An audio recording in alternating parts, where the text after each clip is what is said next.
Top quality और consistent performance के लिए सिर्फ सिल्वर पंप। टॉप क्वालिटी और कंसिस्टेंट परफॉर्मेंस के लिए सिर्फ सिल्वर पंप, नाम याद रखना।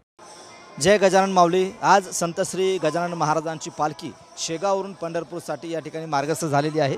आपण बघू शकतो की मोठ्या प्रमाणामध्ये भाविकांची गर्दी या ठिकाणी आपल्याला बघायला मिळते। संत श्री गजानन महाराजांची पालखी ही दरवर्षी पंढरपूरला आषाढी एकादशीला सोहळ्यामध्ये सहभागी होण्यासाठी जात असते। यंदा हे पालखीचं 56वं वर्ष आहे। गेल्या 55 वर्षाची परंपरा अविरतपणे गजानन महाराजांची पालखी या ठिकाणी पंढरपूरला जाण्यासाठी या ठिकाणी निघालेली आहे। आपण जर बघितलं तर या पालखीसोबत 700 वारकरी या ठिकाणी चालत आहेत।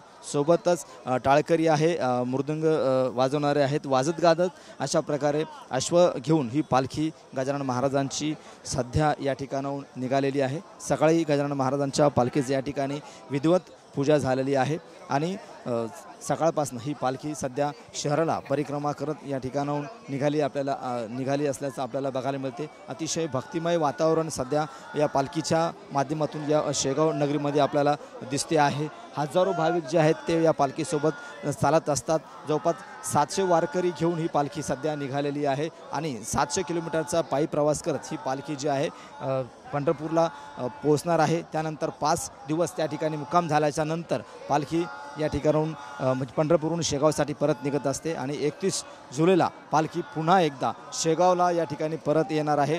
अशा पद्धतीचा पालखीचा हा प्रवास जवळपास जाणे येणं 1300 किलोमीटरचा प्रवास हा पालखीचा या ठिकाणी होत असतो। एकंदरीत पाहिलं तर आज गजानन महाराजांची पालखी ही शेगाववरून पंढरपूरला निघालेली आहे। आज जो दुपारचा मुक्काम जो आहे तो शेगावच्या जवळील नागझरी या ठिकाणी असते आणि रात्रीचा मुक्काम हा अकोला जिल्ह्यातल्या पारस या ठिकाणी असणार आहे आणि पुन्हा उद्या पालखी अकोला जिल्ह्यामध्ये या ठिकाणी पोहोचणार आहे। एकंदरीत पाहिलं तर हा पालखीचा जवळपास 1 महिन्याचा प्रवास या ठिकाणी सुरू झालेला आहे आणि पालखी पंढरपूरला या ठिकाणी सोहळ्याला सहभागी होण्यासाठी निघालेली आहे।